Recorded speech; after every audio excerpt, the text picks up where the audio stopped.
so relentless, I am won by perfect love, wrapped within the arms of heaven, in the peace that lasts forever, sinking deep in mercy seat. I'm wide awake, drawing closer by grace, and all my heart is yours. Praise the Lord! Tunay po na napakabuti ng Diyos. Muli, welcome po sa programa at palatuntunang Biyaya ng Diyos Radio Ministry.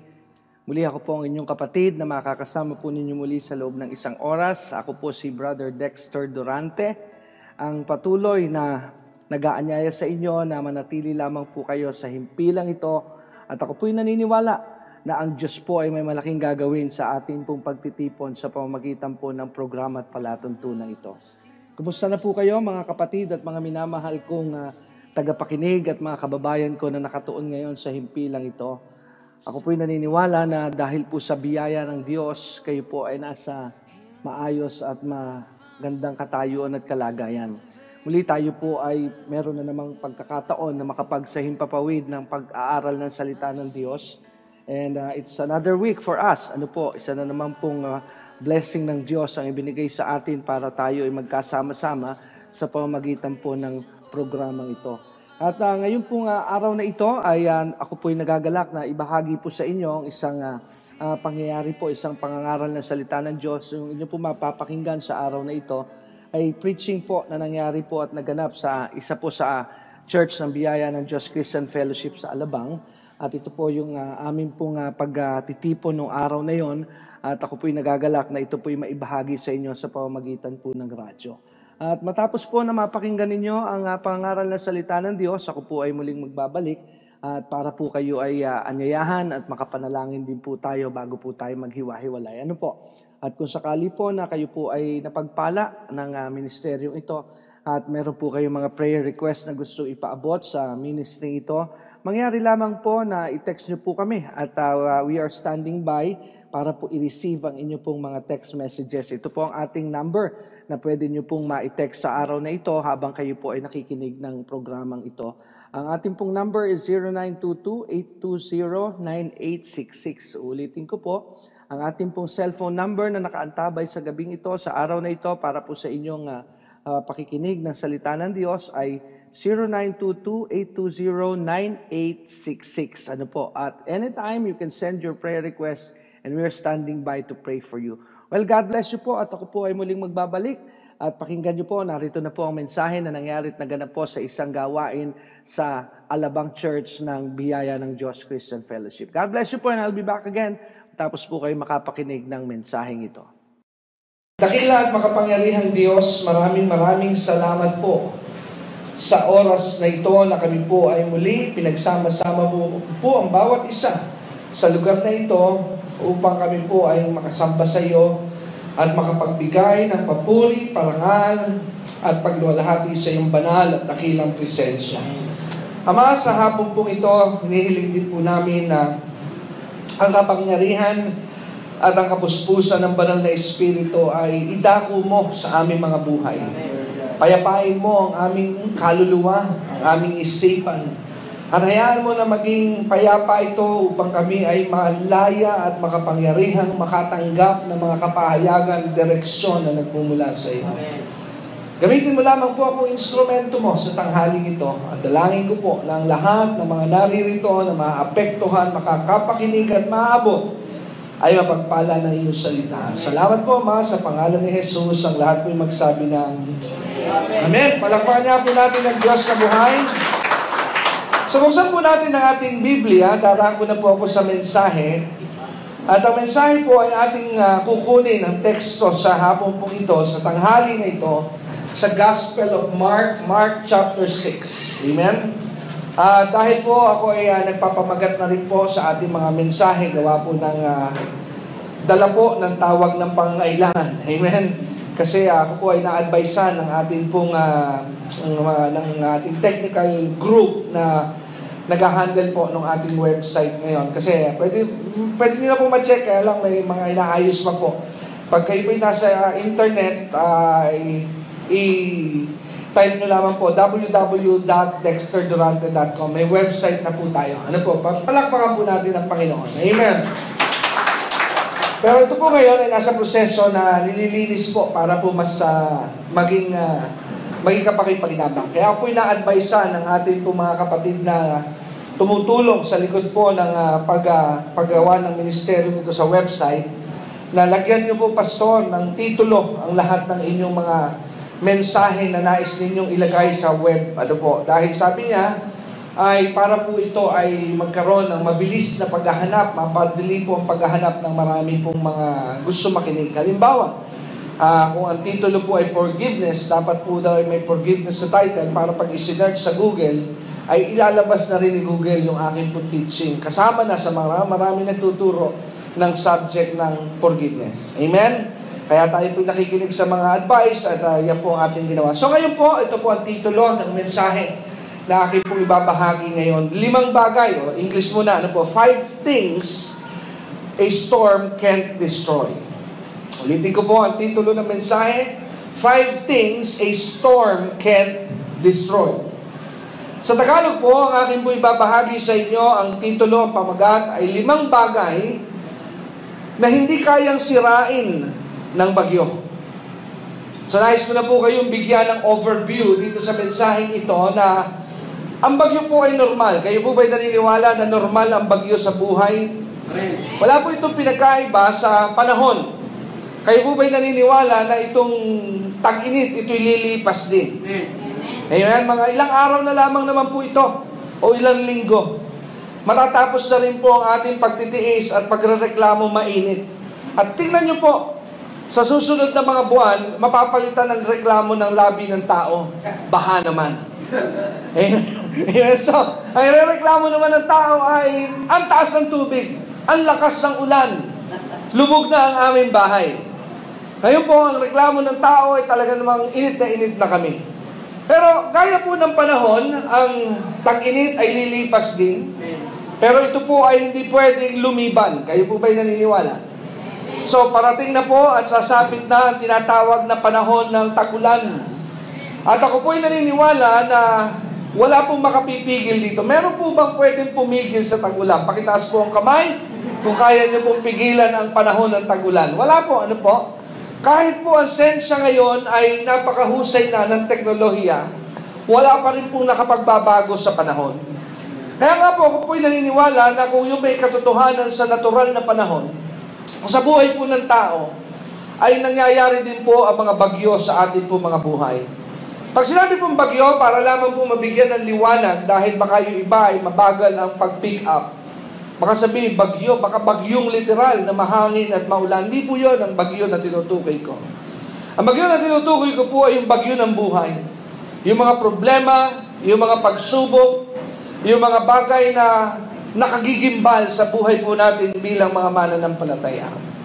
At sa pag-aaral na ito na akin po ibabahagi sa inyo ay akin pong nasumpungan at natuklasan na sa bagyo ng buhay may mga bagay na hindi kayang igupo. May mga 5 bagay na hindi kayang igupo, dumating man, dumaan man ang mga pagsubok sa ating buhay. Kaya meron po layunin ang aralin na ito na magpaalala. Kaya kung ikaw ay dumarating ngayon sa mga bagyo ng buhay, magagamit ito at mapapakinabangan dahil itong 5 bagay na ito ay magpapaalala sa atin na kahit tayo nasa gitna ng bagyo, nasa gitna ng pagsubok, itong mga bagay na ito na aking i-share sa inyo, hindi po yan nawawala. Yan ay laging nasa inyo na kailangan mo lamang gamitin. Ang mahirap po sa isang nalulunod ay hindi niya alam na meron palang salbabida. Hello? Napakahirap po na sumisigaw ka, tulong, katabi mo pala isang salbabida. Amen? So, kung ikaw ay malunod, sino may kasalanan? Ikaw na. Ano po? Dahil habang ikaw ay humihingi ng tulong, pero sa tabi mo pala, naandun na ang tulong. Amen? At kung yun po'y totoo at pwede mangyari sa natural, pwede rin po yung mangyari sa ating pong buhay espiritual na hindi natin namamalayan na may mga bagay pala na kahit tayo nasa gitna ng bagyo, Itong mga bagay na ito, hindi tayo iniiwan. At itong mga bagay na ito ay napakahalaga na atin pong gamitin. Halimbawa, ikaw ay napunta sa isang madilim na lugar at nawalan ng kuryente. At ikaw ay namang problema dahil hindi mo makita, pero yung pala sa bulsa mo, may flashlight ka. Amen? Hindi mo alam na sa iyo palang keychain na dala-dala habang ikaw ay nasa isang madilim na lugar, meron ka palang flashlight. Pero ikaw naman ay sige ang tiis mo. Titiisin ko rin ito. Siguro babalik ulit ang kuryente.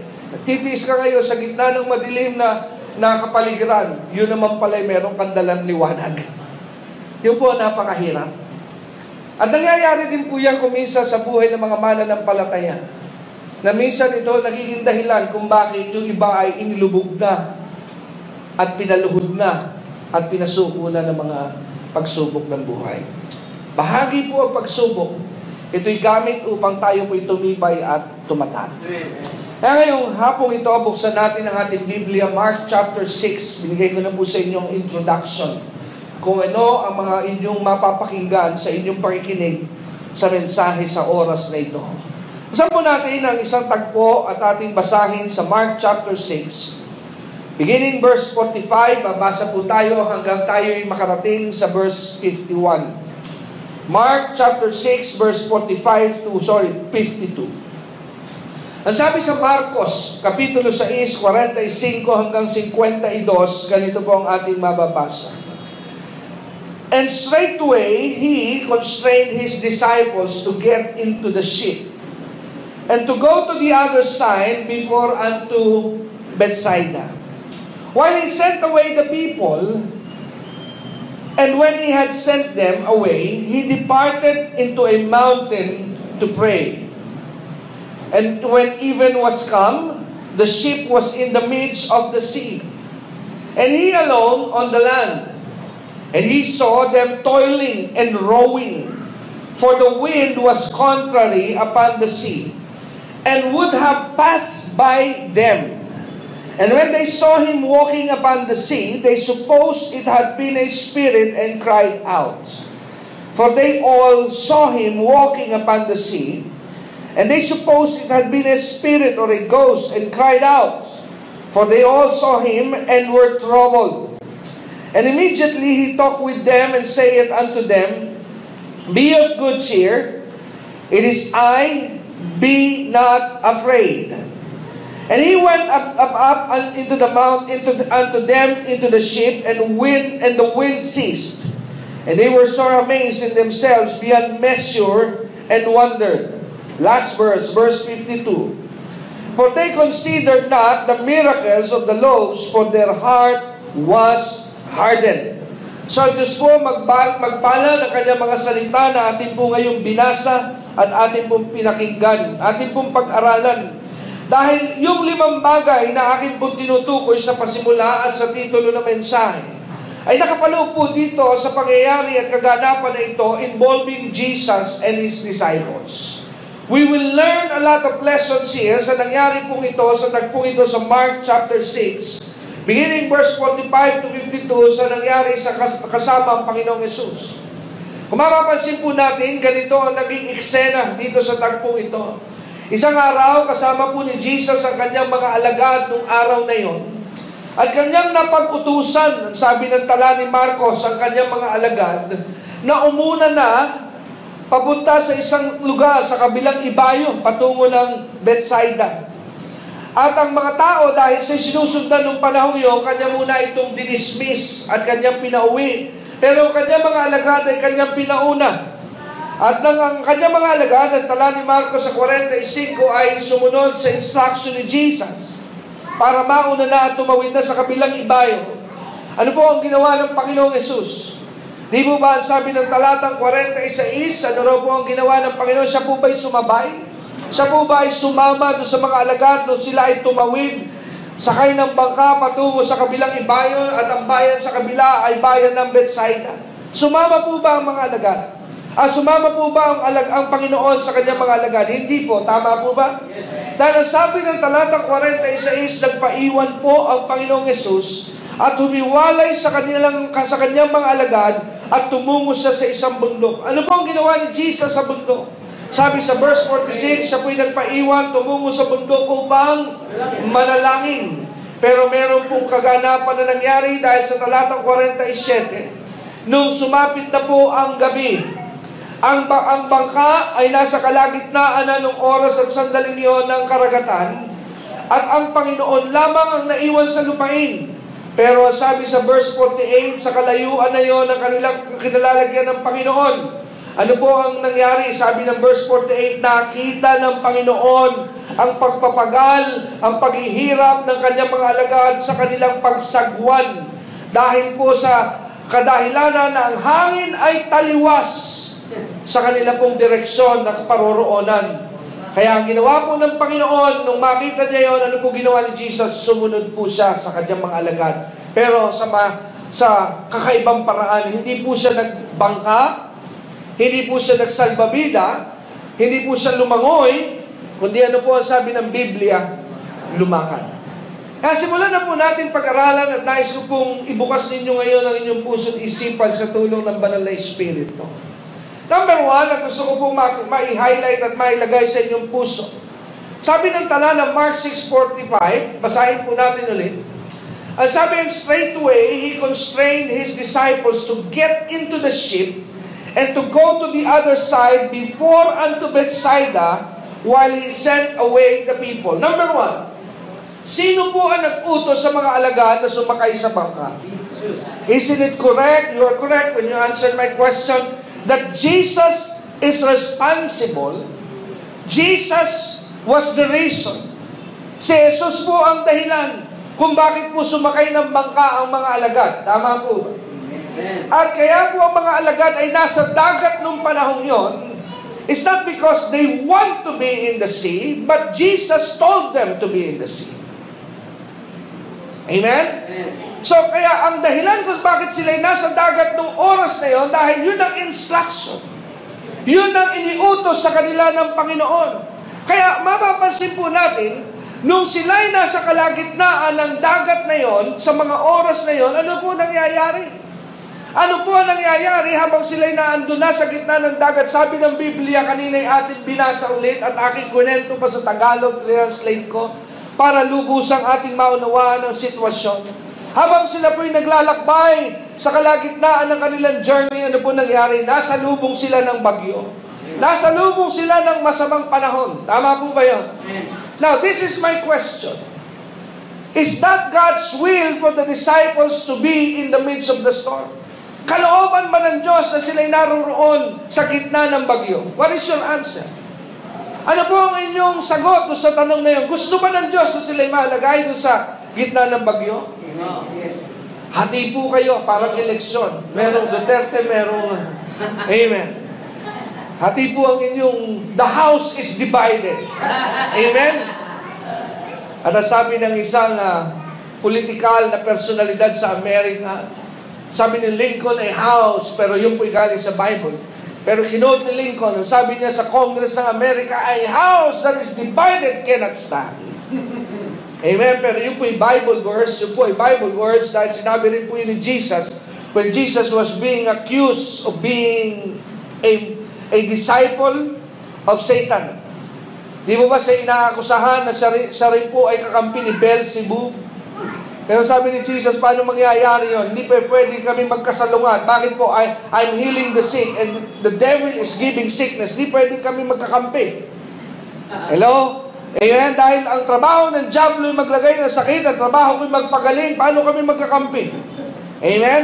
Kaya sabi ni Jesus, logic will tell you that a house divided cannot stand. Parang sinasabi ng Panginoong Jesus, napakatangan nyo ba? Pwede ba magtagumpay si Satan sa kanyang plano kung kanya ang mga tauhan ay magkakawa-bahagi? Kaya nga po ating unawain, the concept is the same. Whether good or bad, unity is powerful. Unity is necessary. Amen? Kahit po sa kabutihan, kahit po sa kasamaan, ang solusyon po at epektibong gamit pa rin pagkakaisa. Sa paggawa ng kabutihan, kung wala pong pagkakaisa, hindi po mangyayari ang mabuting bagay. Sa plano ng kasamaan, kung ang mga masasamay hindi magkakasundo, mabibigo din sila. Nakuha niyo po yung prinsipyo? Mapapansin po natin dito sa takpong ito, sa Mark chapter 6, verse 45 particularly, your answer when I ask you the question, is it God's will na sila po'y nasa gitna ng bagyo? Some of you said yes, some of you said no, but the answer is yes. Hello? Sabi po ng ilan sa inyo ay hindi. Sabi ng ilan sa inyo ay kalooban ng Diyos sa sila naroon. Ano po ang tunay at tamang sagot? Oo. Dahil inutusan kasi sila ng Panginoon na pumunta ron. Amen, na sumakay. Kaya kung sila'y nasa gitna ng bagyo ng oras at sandaling yun, it is God's will for them to be there. Amen. At kaya po sila'y pinapunta ron ng Panginoon because there is a purpose. Meron pong layunin. Amen? Meron pong layunin. Ano po yung layunin? Because Jesus wants His disciples to be on the other side, which is called the land of Bethsaida. Yun po yung purpose. Amen? Kaya makikita po natin na yung problema, when you are in the midst of your storm, in your trial, huwag niyo pong kalilimutan, the purpose is always there. May dahilan, may layunin kung bakit ka kinakapos. May dahilan, may layunin kung bakit ka may sakit. And that is what is for you to find out. Why am I sick? Why am I in poverty? What is the reason? Kaya nga po nung isang linggo, ako'y gulong-gulo, ako po'y balisa. Bakit ba ganito ang ating bansa? Parang it seems that God doesn't hear the prayer of the saints. Tama po ba? Na ang dami naman nananalangin, pero ano pa rin ang nangyayari sa ating bayan? Kaliwat kanan ng korupsyon. Napakagulo ng ating mga leader politikal. Pero sa gitna ng mga problema ito na pinagdaraanan ng ating bayan, the Lord revealed to me, there is a purpose. Kaya nga po may kaugnayan itong lesson na ito rin sa hapong ito, na sa gitna ng problema pinagdaraanan mo o ng iyong pamilya as a child of God, don't ever forget that the number one that you don't lose in times of your storm is the purpose. Hindi po nawawala ng layunin. Kaya kahit nasa gitna ka ng bagyo, may dahilan po yan. And I will give you another supporting incident sa Biblia. Pero hindi na po natin babasahin verse by verse. Kung kayo po ay walang tiwala sa akin, puntahan niyo. Pero kung kayo nagtitiwala na hindi ko kayo lolokohin doon sa kwento, pakinggan niyo. Pero po isang tagpo sa Gospel of John, sa John chapter 11, kung mapapansin po natin doon, sa John chapter 11, sa verse 1, onwards, hindi na po ako pupunta, I said I will not go there, but I'll tell you the story. Involved po dyan ang Panginoong Jesus. Si Jesus, kasama po niya ang kanyang mga alagad, ngunit nasa malayo siyang lugar. Ngayon, nagkakaroon po ng tinatawag na attachment, koneksyon si Jesus sa pamilya ni Maria, ni Marta, at ni Lazarus. Naging pong malapit si Jesus sa pamilyang ito. At napamahal po sa kanya ang pamilyang ito kay Jesus. Pero may mga malisyosong tao na gusto siraan ang kredibilidad ni Jesus. Kaya daw malapit si Jesus sa pamilyang yan kasi syota niya si Maria. That is not true. Hello? Amen? Yun po ay gawa ng mga pakana ng mga isipang masama. Amen? Kaya wag po kayo magpapapaniwala kasi bata ni Jesus daw yung Maria dyan. Hindi po totoo yun. Amen? Now, let's continue. Habang nasa malayong lugar ang Panginoong Jesus, malayo siya kay Maria, kay Marta, at kay Lazarus, may dumating na mensahero galing kila Lazarus at pinuntahan si Jesus. At ang dalang balita kay Jesus noong panahon yun na sabi, Lazarus is sick. Amen? Pero hindi po basta simpleng lagnat ang pinagdaraanan ni Lazarus. Because his sickness will lead him to his death. Maluba ang kanya pong kalagayan noong panahon yon. Pero ano po sabi ng Panginoong Jesus sa kanila? Ano po sabi ng Panginoon, if you know the story? Di mo ba hindi po siya nagmadali?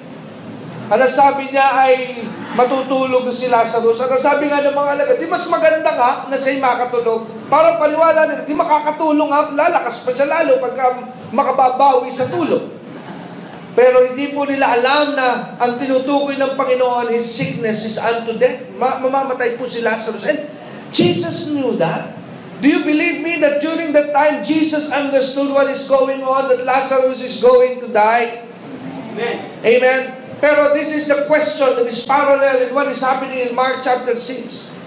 Alam pala ni Jesus na mamamatay si Lazarus. Nagmadali ba siyang pumunta kay Lazarus? No. Sabi ng Bible, if I'm correct, he stayed there 3 days more. Hindi po siya pumunta kay Lazarus.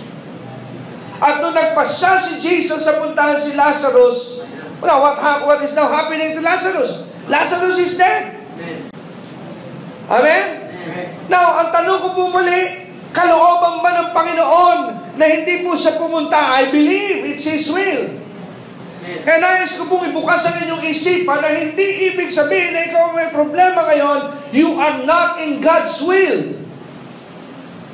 You have to understand that even trials, it's part of God's will in your life. Amen. Amen? Dahil kailangan balanse rin ang ating pag-unawa kasi meron iba na ang pananaw pag may problema, wala ka kasi sa God's will. Sometimes it could be that way, but not all the time.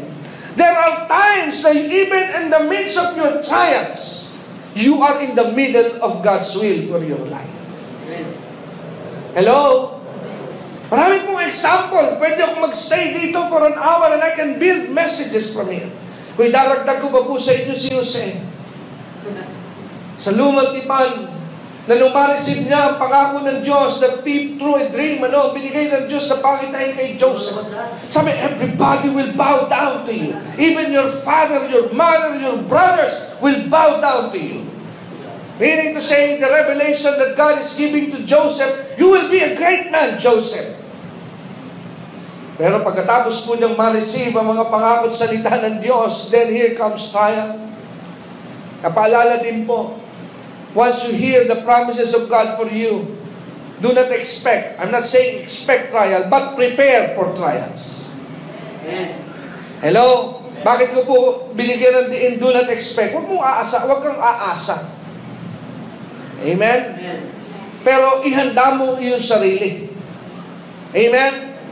Dahil pag meron pong pangako sa iyo ang Diyos, ang kasunod niyan, ihanda mo iyong sarili, pagsubok. Dahil kadalasan, consistent po ang nangyayari sa Biblia, the trials also are God's instrument for promotion. Amen. Sa kahit po sa buhay, parallel sa buhay, bago po ma-promote sa trabaho, the company will give you a test. Tama po ba? Hindi ka bibigyan ng managerial position kung hindi ka susubukan kung halimbawa sa sales, hindi ka ipopromote pag hindi nila na-testing kung kayang bibigyan ka ng quota. At kung hindi mo maabot yung quota yon, hindi mo makukuha yung promotion. Kaya minsan ang mga nasa sales, sabi, ang hirap noon, tinakasan ng quota ko. Para akong pinahirapan. Pero ang totoo, kaya po ikaw ay nilalagyan ng ganon because they're trying to test you if you are really qualified and eligible to a higher position. Hello? Kaya kahit po sa eskwelahan, bakit po tayo nag-exam para makapunta sa next level ng grade o ng year ng ating katagayan sa school? Why? Because kaya napakahirap doon, lalo na di po ba sa board exam, yung licensing or licensure ng isang professional na kurso, di po ba yun daw ang nakaka-torture, nakakapiga? Imagine from day 1 ng iyong college course, mula hanggang graduation, doon itatanong lahat sa iyo. Napakahirap po noon, right? Pero bakit ganun kahirap po ang eksaminasyon ibinibigay sa mga kumukuha ng board exam? Because the purpose of the test is to test you if you are really qualified for the course that you applied. Because you will be applying what you have finished for.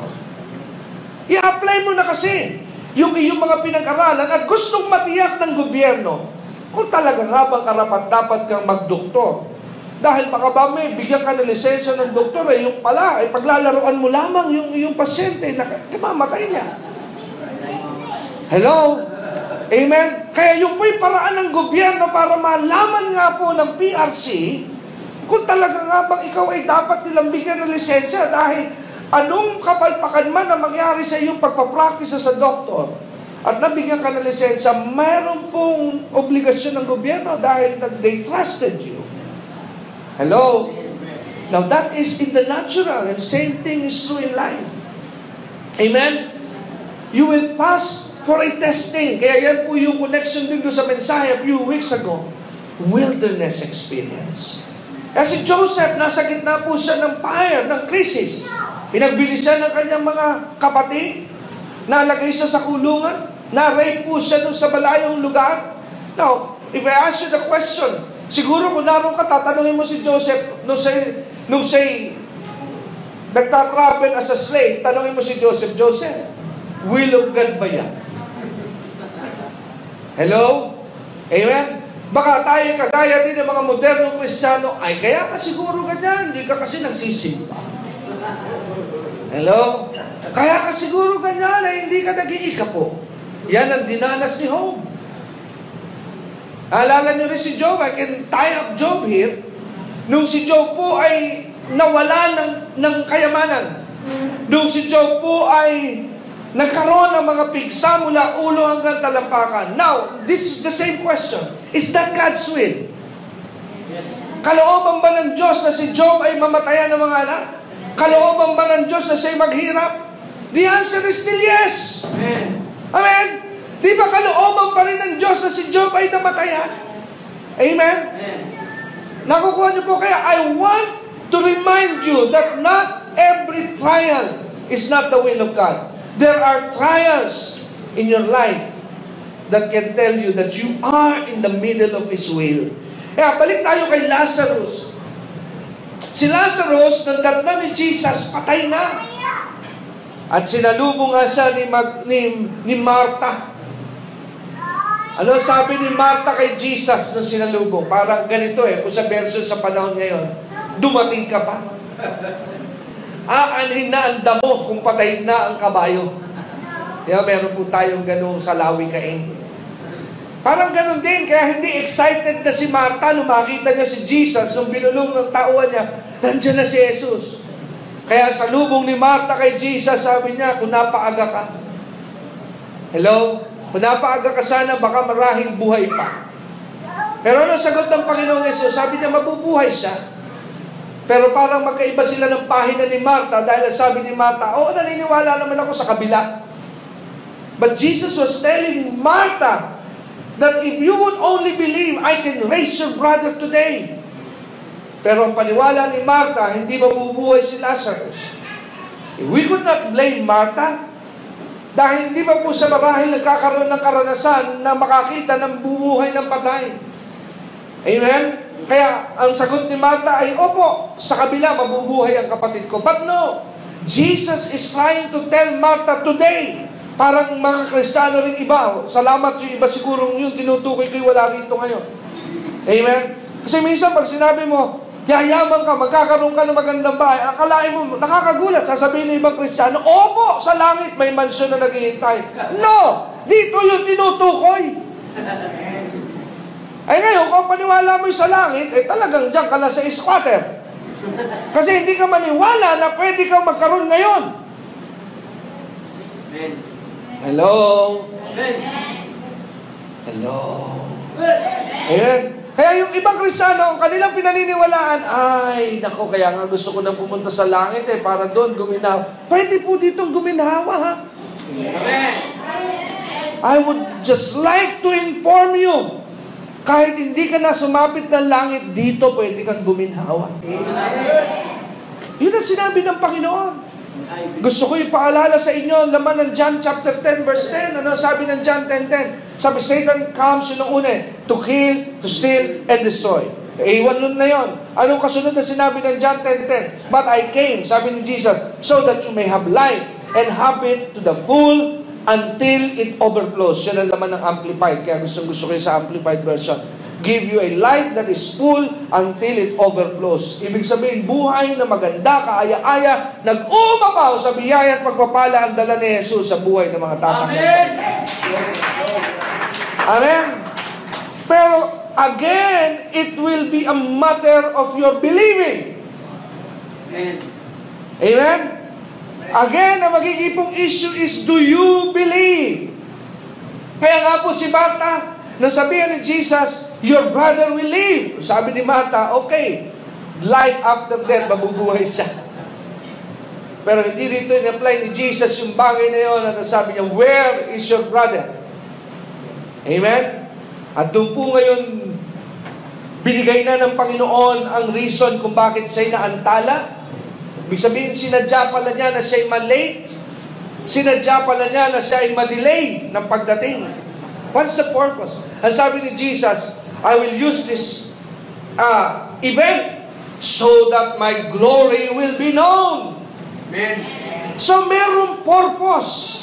Kaya nga, in times of your trials, in times of your crisis, the purpose is always there. Kaya yan ang unang bagay na hindi nasisira ng mga problema at bagyo. May layunin. Amen.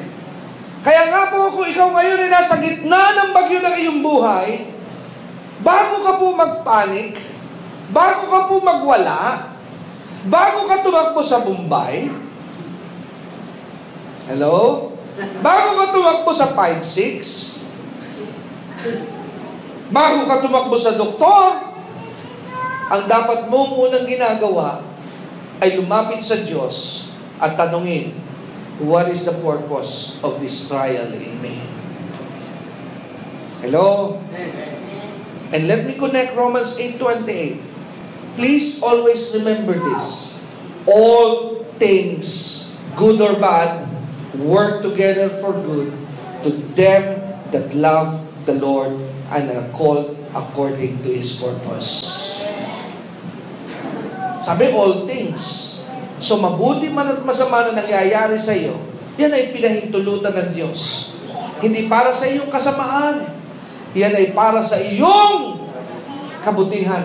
Minsan lamang po talaga, mga kapatid, napakahirap intindihin. Paano mo lulunukin yung katotohanan, wala kang pera makakarinig ka ng ganitong mensahe para sa kabutihan mo yung pastor. Paano naging kabuti? Hindi nga ako makabili ng soft drinks man lamang, kabutihan ko pa ito. Alam niyo, para sa kabutihan niyo. Bakit? Kaya wala kang pera, hindi ka makabili ka ng soft drinks, kabutihan niya. Bakit? Hindi ka matadiabetes, wala kang pambili soft drinks Tama ba? Amen? Kaya lamang tayo nga po i-stuck doon sa bagay na yun. Akala natin, pag wala pera, amen, ay pangit na nangyayari, pero di natin namamalayan, kabutihan pa rin. Amen. Amen. Sa totoo lamang, yung mga walang pera, minsan di nyo alam, kayo healthy. Bakit? Di kayo makakain ng mga matataba. Tama? Kaya normal lang inyong mga presyon. Tama po ba yun? Amen. Hindi rin kayo nasa sunburn. Bakit? Wala kayong pang-beach Hello? Hindi kayo namumroblema na sunog ang balat mo, sunog ang ganito. Amen? So you need to encourage yourself. Dapat marunong kang mag-encourage that what is going on in your life, it is for your good. Hallelujah. Amen. Yun ang kailangan matutunan natin as a Christian. Huwag yung lagi na lamang tayong self-pity. Na pagka may problema, parang tinalikuran ka na ng Diyos. No. Even in crisis, I want to remind you that you are still in the will of God. Amen. Hallelujah. Kahit crisis po, kalooban pa rin yan ng Diyos. But you have to remind yourself na sa gitna ng crisis, yung purpose ng Diyos, yun ang number 1. Nasa iyo pa rin yung layunin. Number 2, we go to number 2. Sa ikalawa, sa gitna ng mga krisis na pinagdaraanan mo at pinagdaraanan ng maraming Kristiyanong gaya nating lahat. Isang hindi pa rin nawawala habang tayo dumaraan sa krisis ay ang panalangin ng Panginoon. Kaya puntahan po natin sa Mark chapter 6. Samahan niyo po ako sa Mark chapter 6. And when He had sent them away, ang sabi ng talata ng 46, sabi ng Mark 6, ng kanyang paalisin na ang kanyang mga alagad, humiwalay daw ang Panginoong Hesus, ang sabi ng 46 ng Marcos. At ano po ang kanyang dahilan ng paghiwalay? Siya po ay nanalangin. So, hindi ganun kaluwanag at hindi po ganun kalinaw pa rito dahil literal na wala po doon sa pangyayari, no? Pero I am convinced that when Jesus departed to pray, Jesus is praying for His disciples. Amen. Hello? Amen. Ako po'y kumbinsido na doon sa panalangin ni Jesus na yun na sinabing siya'y pumunta sa bundok to pray, I believe na bahagi ng panalangin ni Jesus ay dinadalangin niya ang kanyang mga alagad. Amen. Amen? Naniniwala po ba kayo? Amen. Sa paanong paraan pwede po nating mapatunayan na ipinapanalangin ng Diyos itong mga alagad na ito? May bahagi sa tagpo sa Bagong Tipan na sinabi po ang Panginoon ng mga huling araw na malapit na po siyang bumalik sa kanyang Ama at isinusulit na niya ang kanyang mga alagad. Di mo ba sabi ng Panginoon, aking Ama, ni isa sa mga binigay mo sa akin ay wala po akong pinabayaan maliban doon sa isa na nakatakda na maging Judas. Naalala niyo yung panalangin na yun? Sabi sila ay aking idinalayan at aking silang hiniling na manatili sila sa iyong kamay. So meaning to say, remember this church, that Jesus is always interceding and praying for you to won the war here in your life on this earth. Amen. Kaya nga po, I train myself na kahit po, I appreciate the church for praying for me. Ako'y nagpapasalamat dahil hindi ko man alam kung ako'y pinapanalangin ninyo, but let me use this situation to thank every one of you who have been praying for me and my family. Hindi ko man alam kung ako'y pinapanalangin ninyo, kung sa mga nananalangin sa inyo, para sa akin at sa aking pamilya. Yes. Gagamitin ko po ang pagkakataong ito. Salamat. Pero hindi nyo man ako'y panalangin, ni isa man sa inyo ay makalimutan ako, tanggap ko na po yan. Yan ang pastor. Ang pastor, may obligasyon kami ipanalangin ng miyembro, pero ang miyembro, walang obligasyon ipanalangin ng pastor. Minsan ang pastor kailangang tumulong sa miyembro, pero ang miyembro, minsan ay walang pakialam tulungan ng pastor. Hello? Minsan, ang sabi ng aking kapatid na nakababata sa akin, sabi niya, Brad, buti pa nga minsan yung miyembro, pag nabalitaan yung kapwa ang miyembro, pinanghihingi ng ambagan dahil hindi daw makabayad Samantalang ako hindi man lamang ako naiambagan Sabi ko, tanggapin na natin, yan talaga tayong mga pastor. Kaya ang biro ko rin, saka ba naman nakarinig na yung tupa ay nag-isip sa kanyang pastor? Di ba? Yung tupa, hindi minsan naisip, ano kaya yung aming pastor? Yung tupa po, hindi tao yun. Yung tupa, yung ship. Nakabalita ba kayo ng ship na naghatid ng tubig doon sa pastor? Sabi ko, Sir, mukhang uhaw ka nakababantay sa amin. Wala na po. Pero kahit pagod na yung pastor, wala. Talagang kanya aakayin pa rin yung mga tupang yun, yung ship na yun, para madala yun sa batis. Amen? Hindi pwede maging dahilan ng pastor na pagod na ata ako, mamamatay yung tupa. Amen? Amen? That's the job of a pastor. Amen? We have to pray for you. Sometimes we're crying to the Lord for you na kayo po'y pauna rin at the middle of the night na kayo naman tulog na tulog, hindi nyo naiisip na kami may mga pinagdaraanan din. Hello? Amen? But that's okay. Kaya nga, I have learned to encourage myself like what David did. Sabi kasi ng isang tagpo kay David nung nasunog po ang mga property nila sa Samuel.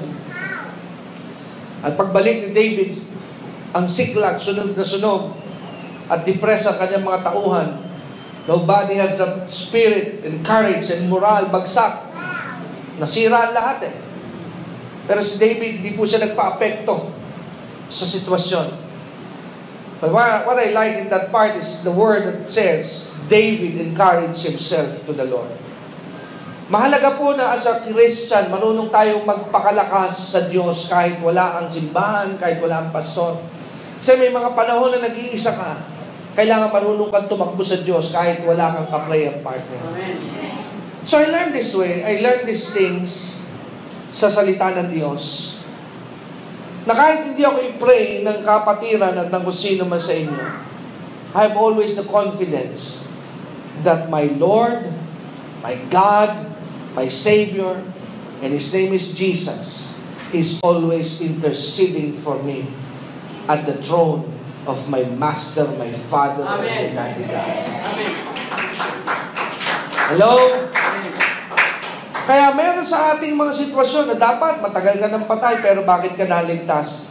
Minsan, sa totoo, walang nanalangin sa iyo. May mga sitwasyon palagay kong ganon.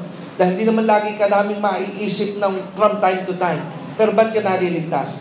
Because Jesus, your brother in God, is always praying for you. Amen.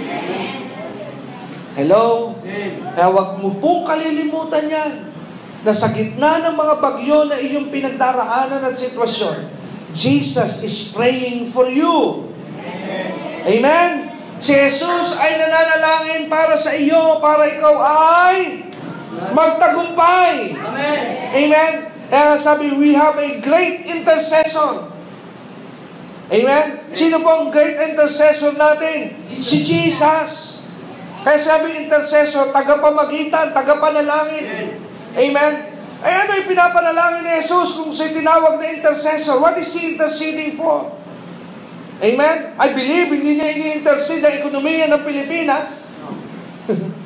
I believe hindi niya ini-intercede ang traffic sa Manila. So anong ini-intercede? Anong pinamamagitan ni Jesus sa Ama? Ikaw! Ikaw na ikaw ay palakasin, pagtagumpayin habang dumaraan ka sa mga bagyo at pagsubok.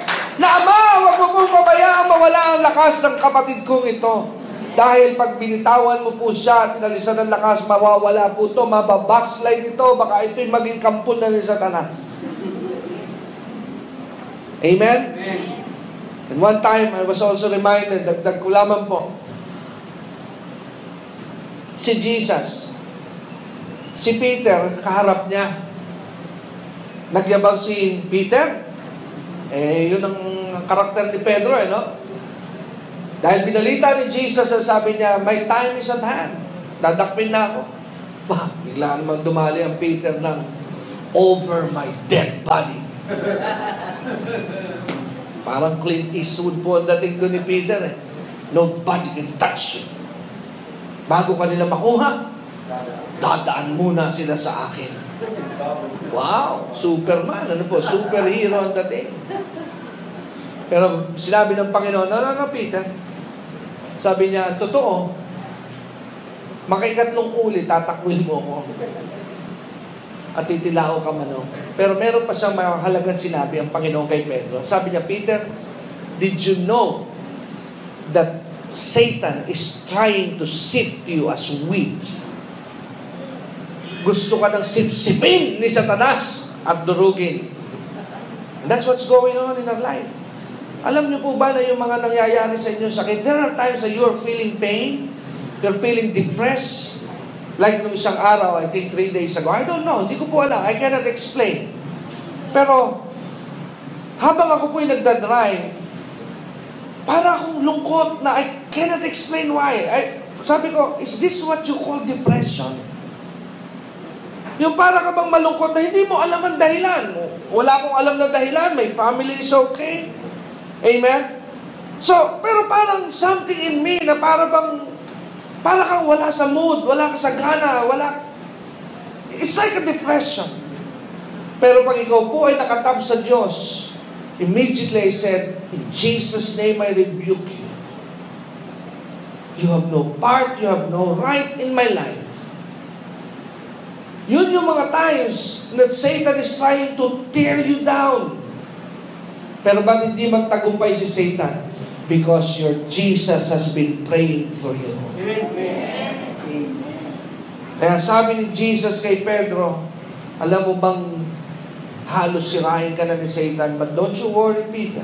I got you. I have been praying for you. Kaya yung mga panahon na parang you feel like you're giving up, alalahanin mo yung mga panahon na yun na parang bumigay ka pero nakarecover ka. Ba't ka nakarecover? Don't be misinformed. Dahil malakas ka. No. Because Jesus have been praying for your victory. Amen. Amen. Hallelujah. Kaya sa gitna ng pagsubok, huwag mong kalilimutan yung pangalawa. Yung una, you have His purpose. Number 2, you have His prayer. Amen? Kahit nasa gitna ka ng bagyo, huwag mong kalilimutan na hawak mo, taglay mo ang kanyang kalooban. Pangalawa, taglay mo ang kanyang panalangin. The third one is so important as well. Yung pangatlo na napakahalaga na maunawaan mo habang dumaraan ka sa mga bagyo ng buhay.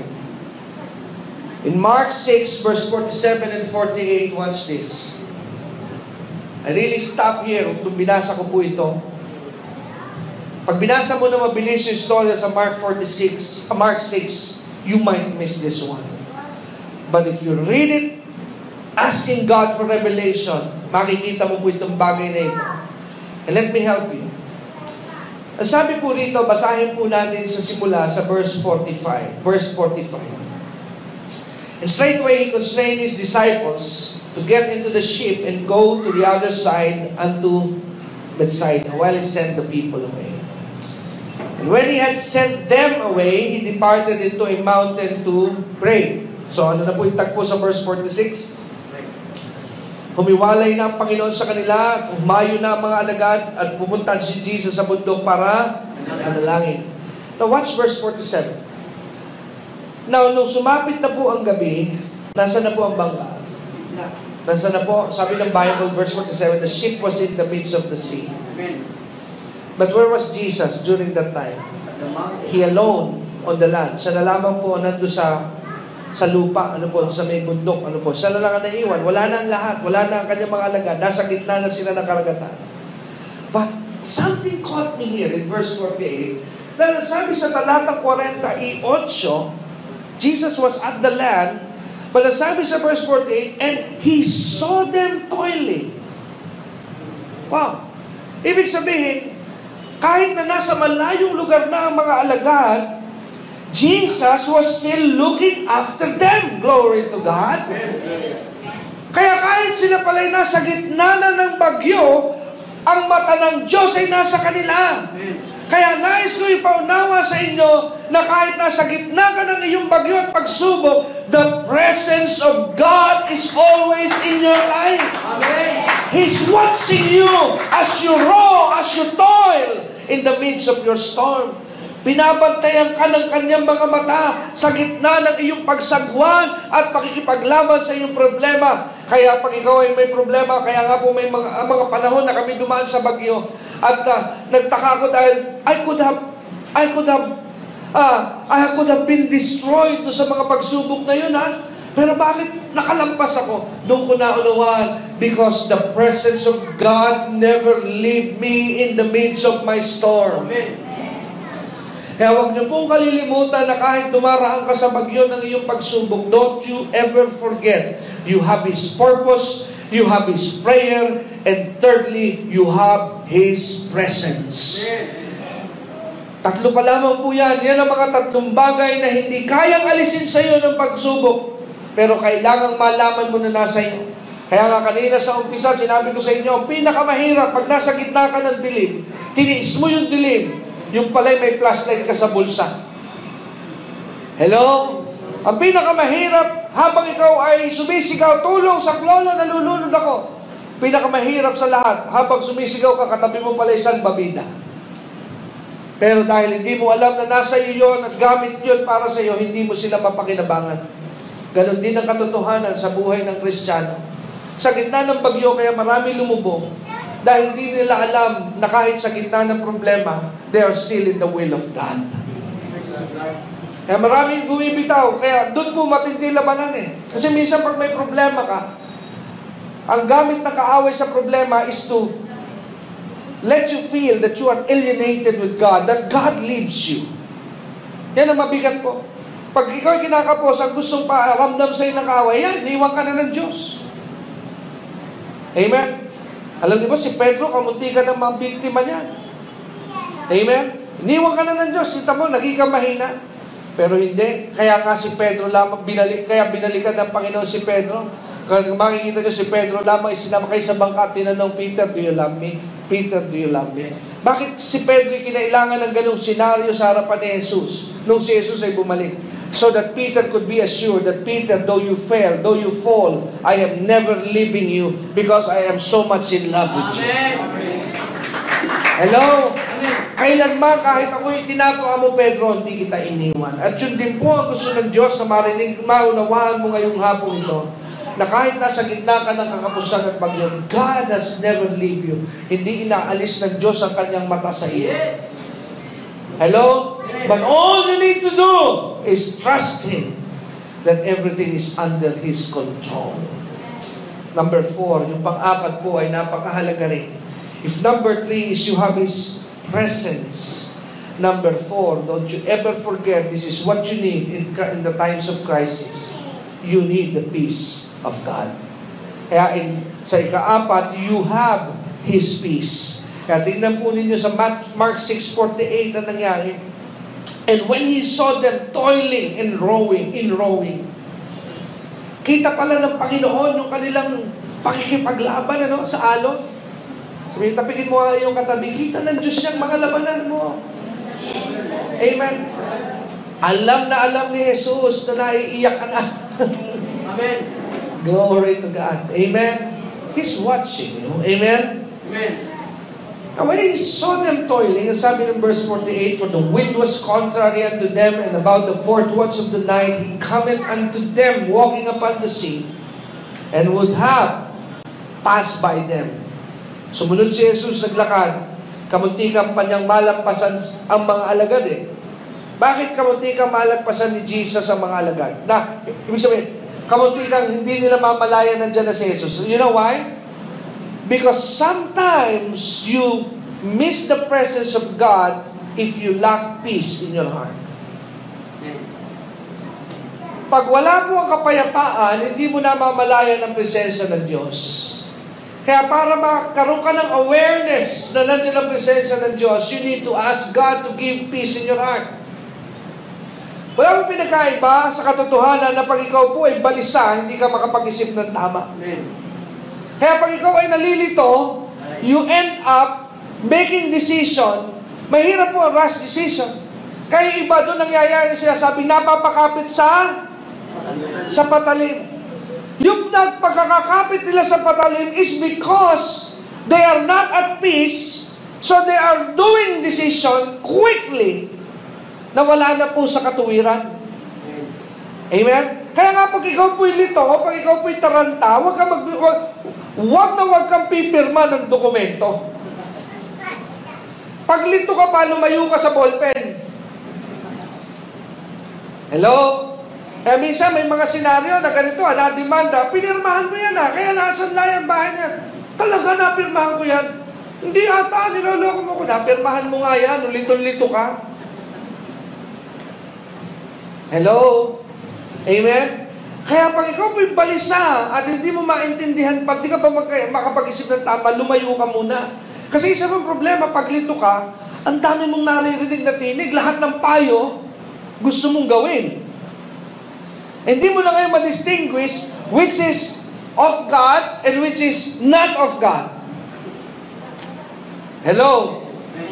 Kaya, what is good for you, pag ikaw po ay naguguluhan, is set yourself in a quiet place and ask God first to calm your heart. Amen. So that you can sense His ways. Hello? Amen. Dahil pag ikaw po'y balisa, hindi mo makita ngayon, isa pang problema, pag balisa ka, cramming ka, hanap ka ng mga verse. Minsan, remind you that every verse that you can find in the Bible is the exact will of God. The exact word of God for you. Minsan, hahanap ka lang para lamang maibsa, pero hindi naman po pala yun. Ang kailangan mo sa gitna ng bagyo is the direct word of God, the direct promises of God for you. Pero para mangyari po yun, you need to quiet your soul. And to do that, you need to understand that God's peace is in your life. Amen. Amen. Kaya kamuntikan pong malagpasan ng Panginoong Yesus itong mga alagad niyang ito. Bakit? Kasi po sila ay balisa. Kaya sa katalatang 40 o 50, Mark 6, kinailangan pa niyang sabihin ng ganito mga alagad na sabi, for they all saw him and were troubled. And immediately he talked to them and said, be of good cheer. Pinayapa po muna. Why? Because Jesus knew that if they are not at peace, they would not recognize Him. Amen? Hindi nila marirecognize si Jesus. Balisa sila, takot sila. Kaya kailangan muna na mapayapa ang kanilang puso at isipan. Kaya wag mo pong kalilimutan sa gitna ng bagyo, unawain mo that the peace of God is working for you and not against you. Amen? Nasa inyo pong panig ang alin ang kapayapaan ng Diyos. And lastly, ito po ang panlima, at dito po tayo maghihiwalay. Let's just make a rundown. 5 bagay na hindi pwedeng mawala sa inyo sa gitna ng bagyo. Number 1, His purpose. Number 2, His prayer. Number 3, His presence. Number 4, His peace. And lastly, His power. Yung kanyang kapangyarihan. Hindi po iiwan ka at hindi ka pababayaan ng kanyang kapangyarihan. Kaya sabi sa Mark 6:51 and 52, let's read. And he went up unto them into the ship, and the wind ceased. They were so amazed in themselves beyond measure and wonder. For they considered not the miracle of the loaves, for their heart was hardened. So ano po nangyari? Naranasan po ba nila ang kapangyarihan ng Panginoon nung sumampa ng bangka si Jesus? Ano po nangyari? Sabay huminto ang mga hangin na bumabayo sa kanilang bangka. Nagulat po sila. Pero ano ang dahilan kung bakit hindi kamuntikan silang hindi makasurvive sa bagyong ito? Mahalaga po yung 52 ng Marcos 6. Dahil bago sila mangyari dito sa tagpong ito, may dahilan kung ba't binanggit ni Marcos yung verse 52, no? Kasi bago po sila sumakay dito sa bangka, galing lamang sila sa isang karanasan kay Jesus na nagpakain si Jesus ng napakaraming tao. Pero ang problema nitong mga alagad, hindi nila inilagay sa kanilang puso, the greater is He that is in me than he that is in the world. Amen? Kaya, nais ko po na the same story, nakita ng mga alagad yung himala ng pagpapakain, pero hindi nila isinapuso. Kasi iba po ngayon ang sitwasyon kung, di ba galing sila ng himala, nakita nila, nagpakain si Jesus, ano? Tapos sila yung sampalataya na makapangyarihan si Jesus nasa panig nila.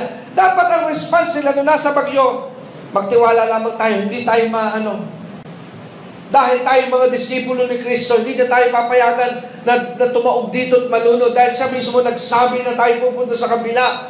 Kaya kaya niyang pahintuin ang bagyong ito na dumarating. At hindi lamang po yun, Hindi naman ito rin ang unang bagyo na kanilang kinabilangan. Minsan na nilang naranasan ng bagyo, natutulog nga si Jesus, nakita nila na huminto ang bagyo nung kasama, pero hindi nila ito sinapuso. Yan din po nangyayari sa maraming Christian. Sobrang dami nyo nang napakinggang pastor. Ilang church na kayong palipat-lipat. Pero ba't hindi nyo maranasan ng himala? Dahil inyo lamang pinakikinggan ang mga patotoo tungkol sa inyong Panginoong Hesus. Huwag lamang po ninyo pakinggan isa puso ninyo, mga himalang narinig ninyo. Dahil yung mga nasa puso nyo, sa gitna ng problema, yung po'y magiging inspirasyon para hindi ka matakot at maranasan mo ang kanyang kapangyarihan. Hello? Kaya nga pag ako po may mga pagsubok, may mga bayarin, lagi ko naaalala yung mga kwento, patotoo ng mga dakilang lingkod ng Diyos na naaalala ko yung mga kwento ni Robert Mullen na isang araw wala na siya ipapakain sa kanyang orphanage. Pero isang araw sa kanya, sabi niya, I have to go. Sabi niya sa kanyang staff, sabi niya, I'll just pray. At nang siya'y manalangin, George Mueller pala, na siya'y manalangin sa Panginoon nung araw na yung kalain mo, merong isang truck na titirik sa harapan ng kanyang bahay na dalay-dalay punong-puno ng tinapay.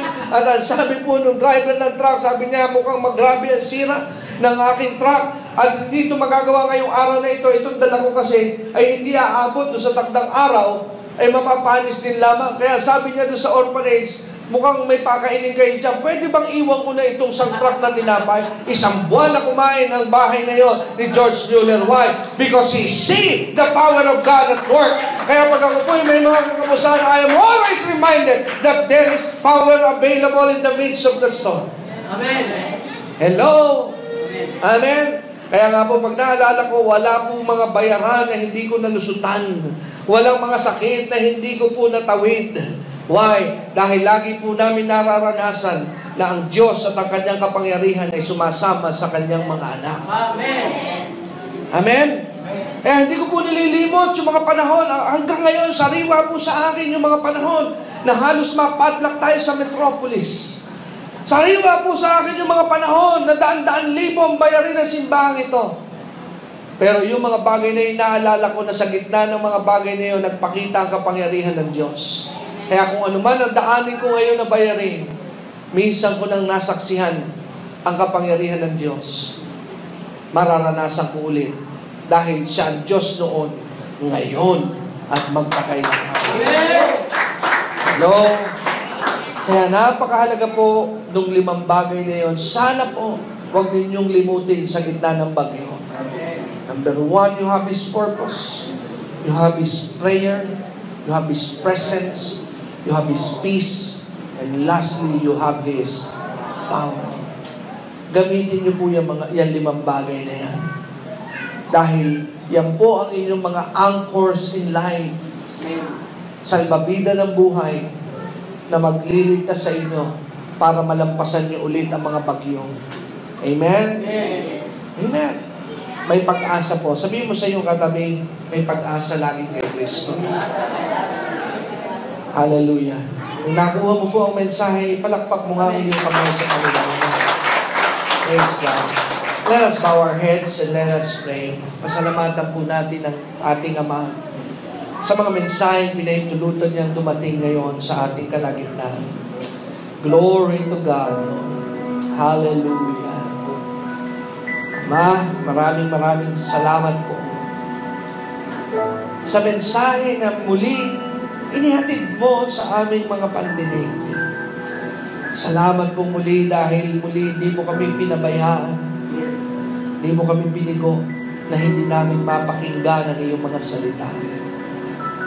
Panginoon, magamit po nawa namin ang 5 bagay na ibinigay mo sa amin ngayong hapon.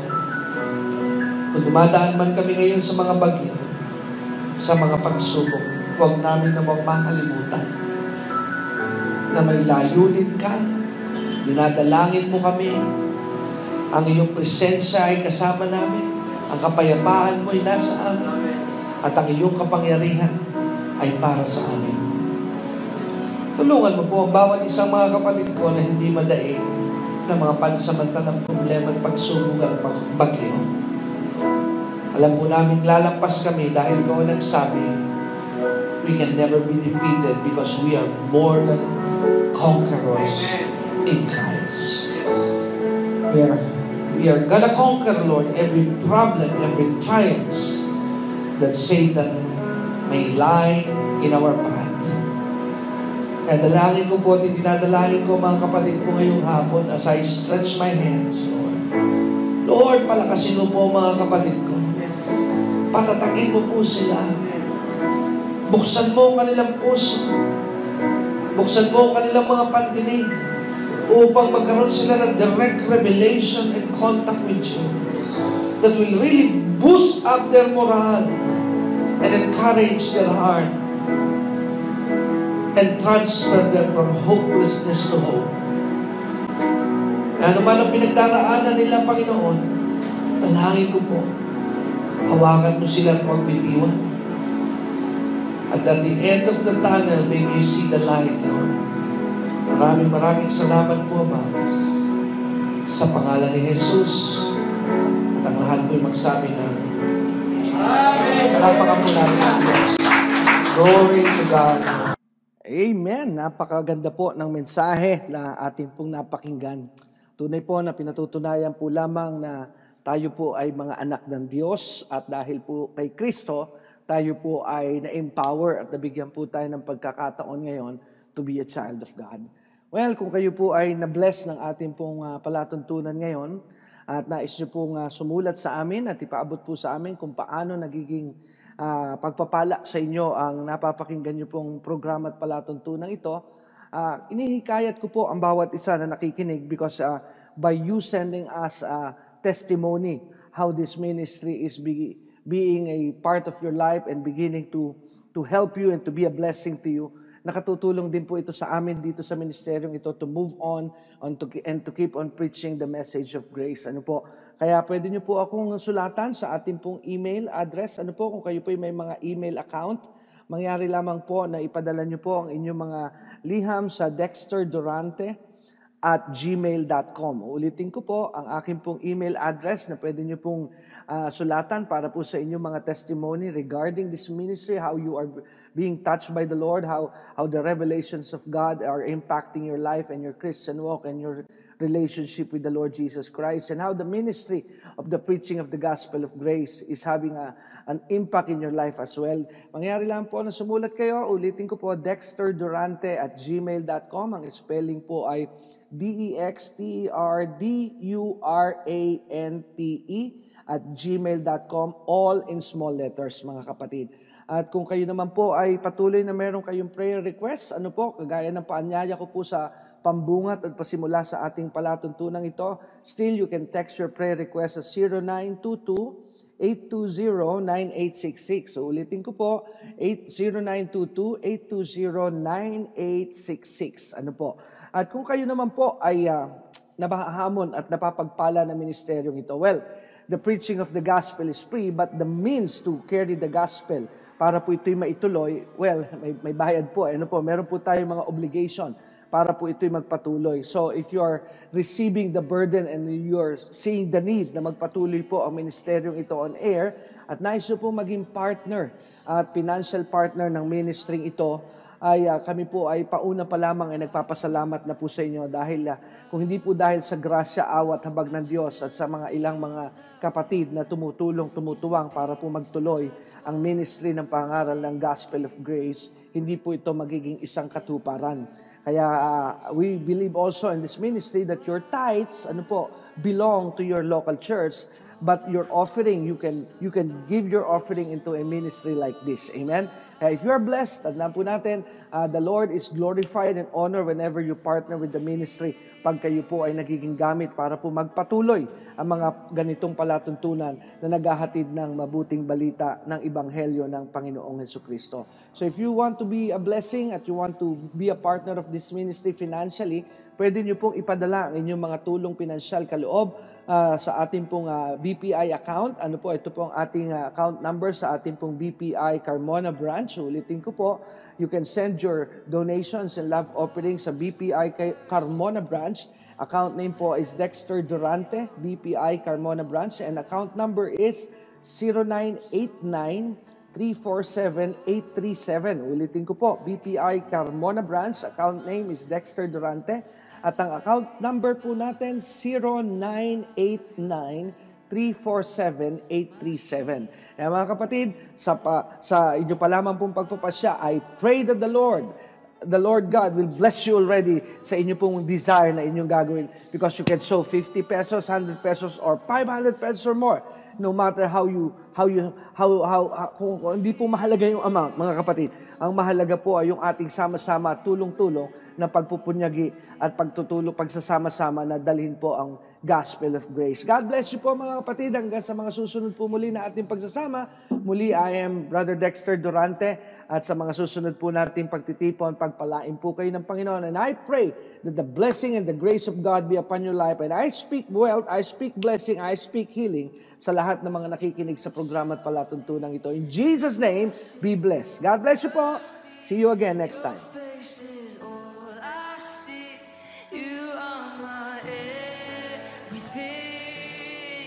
Jesus Christ, you are my one desire.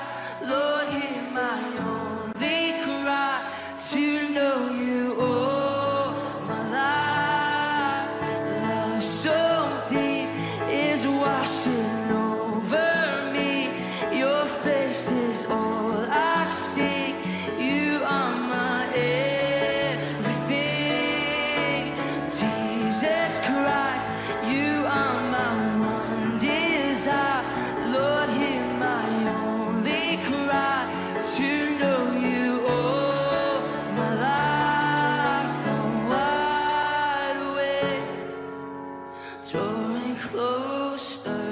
grace and all